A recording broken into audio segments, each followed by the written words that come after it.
Hi everyone, this video is in response to this request for a video about minerals. Thank you for your request.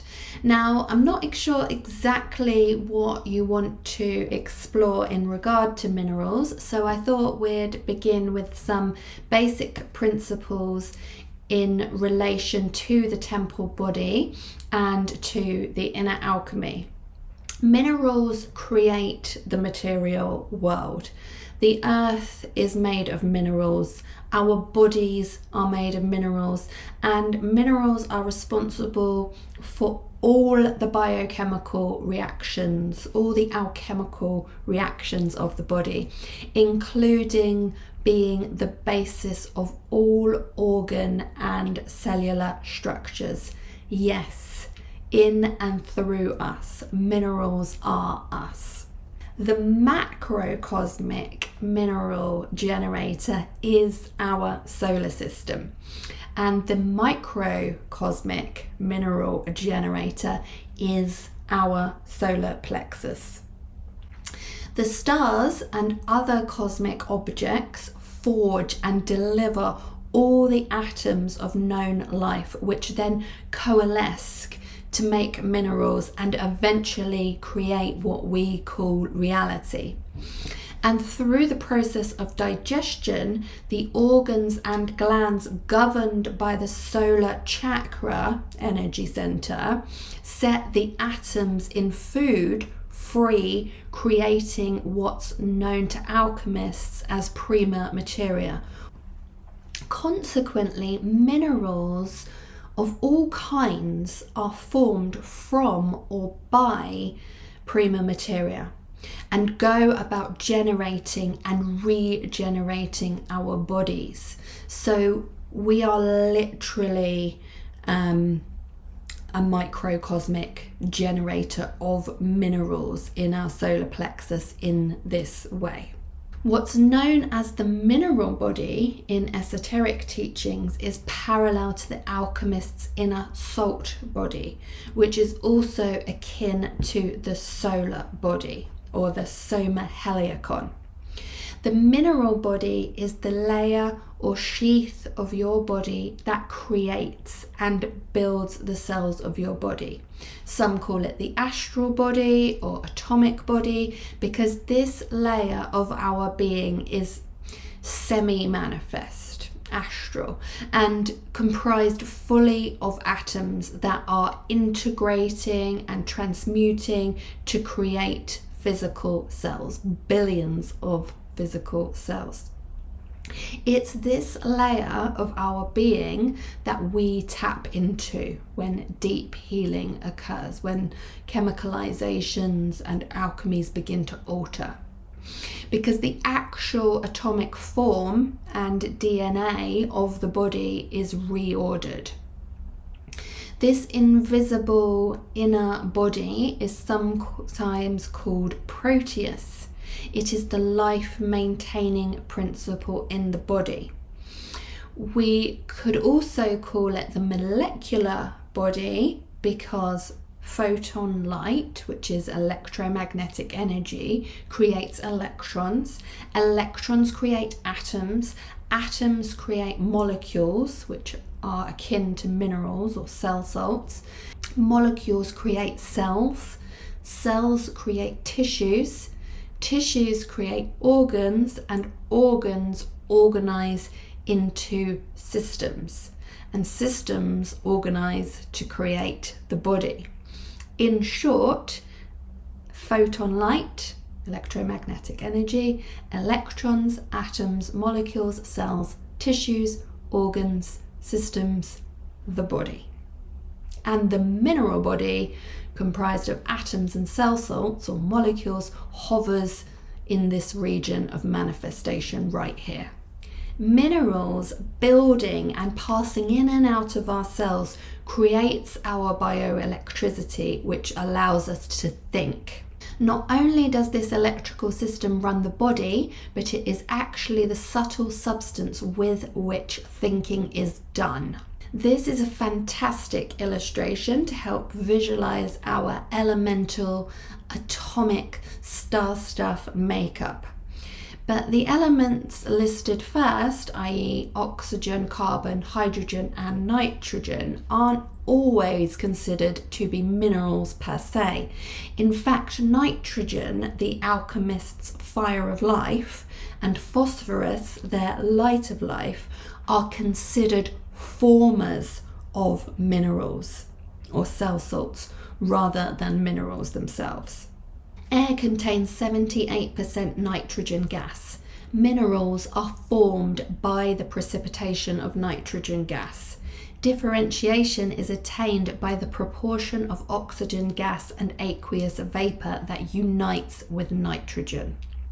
For this introductory video, we'll mainly focus on the widely known minerals shown here and also draw from the more esoteric, hidden or lesser known work of the German, which is the seed man, scientist Wilhelm Heinrich Schussler, along with Carey and Perry's work as well. Most studies agree that the 7 most prominent and essential minerals in the body are phosphorus, calcium, chloride, magnesium, potassium, sulfur, and sodium, each of which has a significant role in maintaining our health and well-being at a deep cellular level. If we add these 3, fluoride, silicon, and iron, we have all of the minerals included on Carey's table that combine to make what he called the salts of the Zodiac, or the 12 mineral cell salts. The Aries salt is potassium and phosphorus, which equals potassium phosphate or Cali-phos. Taurus is sodium and sulfur combined, which makes sodium sulfate or Nat-Sulf.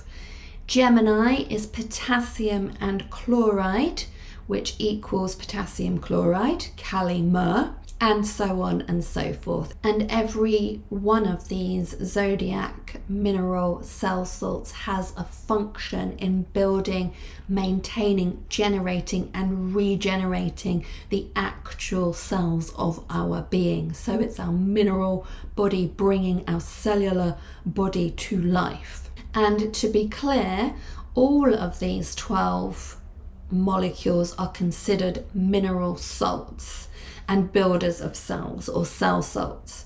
Sodium chloride may well be the only one that we regularly refer to as salt or table salt, but is actually just one type of mineral salt. So salt is a way more generic term than we're used to regarding it as in this modern world. The analytical chemist Dr. Chas Littlefield says the 12 mineral salts are, in a very real sense, the material basis of the organs and tissues of the body and are absolutely essential in their integrity of structure and functional activity. Experiments prove that the various tissue cells will rapidly disintegrate in the absence of the proper proportion of these salts in the circulating fluid, whereas the maintenance of this proportion ensures healthy growth and perpetual renewal, regeneration. And I've included a free downloadable PDF of the 1932 extended version of the Zodiac and the Salts of Salvation. There's a link to download it in the description box below because it's an incredible resource to help understand the so-called mineral salts of the Zodiac. Each one of these Zodiac salts, like I said, has a very specific role in cell production and maintenance. And each Zodiac salt is also related to a specific star constellation, zodiac constellation, and the astral influences that are created by those specific stellar objects that are within each constellation. So each one is slightly different because of those different energetic influences and atomic influences. The moon then projects those specific influences into our bodies at different times as it traverses through the cycle. And this is what gives us our 3.5 day sacred secretion time phase, as you know. Rather than going into detail about each of the Schussler or Zodiac salts, I'm going to continue to keep this more of an introductory video. But please do let me know if there's something more specific that you'd like me to address. So let's look more closely at minerals in relation to the sacred secretion process, or the inner alchemical process. Starting with this quote from George Carey. Every 29.5 days a seed is born in or out of the solar plexus. The oil, lunar, unites with the mineral salts, solar. Remember, nitrogen and phosphorus form minerals, and thus produces the monthly seed. And that's from God-Man, the Word made flesh. And the sacred secretion process is really about preserving and raising the monthly seed. From this, we see that the combination of Christ oil, akin to CSF, lymph, or protoplasm, so the lunar potency, and mineral salts, solar, creates this monthly seed, or the cell of life. This happens in the germinal center of the spleen, symbolically known as the manger, which is the place where the Jesus, or the germ of life, is born. The spleen mysteriously creates cells, and we know that that has to be done by minerals. It does this by the enclosing of a minute body from the cerebrum within a case, a Moses basket. Thus, within the spleen is formed the true physiological seed cells of the body. And that is from the Zodiac and the salts of salvation. Germinal centers are sites of multipotent stem cell production. Multipotent stem cells are infant or baby cells which have the ability to become many types of bodily cells, and are therefore a major force in the inner to outer regeneration and renewal of the body. So how do the minerals of the solar Agni body, such as phosphorus, combine with the oil or CSF of the lunar Soma body to produce stem cells, or the Jesus seed? Well, Professor Hotema explains this process most poetically. The spirit, a fiery nucleus of noetic intelligence, so the mineral solar essence, is plunged into the fluidic habitat of a body of watery flesh, so the oily lunar essence. And that is from the Sun of Perfection. In other words, the solar minerals, which are C and D in the picture, unite with the lunar oil, A and B in the picture, to form stem cells, symbolically named the Jesus seed by George Carey, because these seeds are our I amness. They're formed by our DNA program, by minerals taking shape as the cells of our body that are completely individual to every single one of us. So we see that minerals or cell salts play a very important role in producing the cells of the body, and are therefore paramount for generation and regeneration. From a unity or metaphysical standpoint, Charles Fillmore equates the mineral kingdom with gold. In this way, turning lead into gold is parallel to the perfecting and upgrading of the mineral body, or of the inner soul body, by right living, good thoughts, good words, good deeds for good vibration and good nutrition, so on a physical level as well.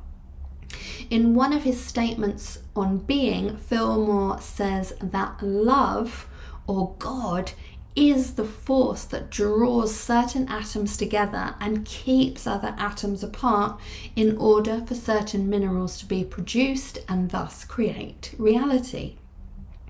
Atoms were once referred to as elementals and were thought to do the bidding of the individual minds in connection with divine mind, meaning, of course, that our thoughts and emotions move atoms and direct the way in which they integrate to create realities. In Spiritual Nutrition by Gabriel Cousens, minerals are referred to as frequencies of light or frequencies of information, and are said to be one of the deep secrets of spiritual nutrition. And of course, they are frequencies of light, because everything is a frequency, but also they're born in stars and they're born in our solar system plexus. He says that minerals need to be replaced into our systems through water-soluble ionic forms, basically meaning from a diet predominantly made up of fruits, vegetables, nuts, and pulses, but not from supplements which are harder for the body to absorb. Different herbal teas are an excellent way of getting minerals as well. He says that the important action happens at the intracellular level when minerals reach the nucleus and mitochondria of the cell. Then there's a transmutation on the cellular level that activates DNA.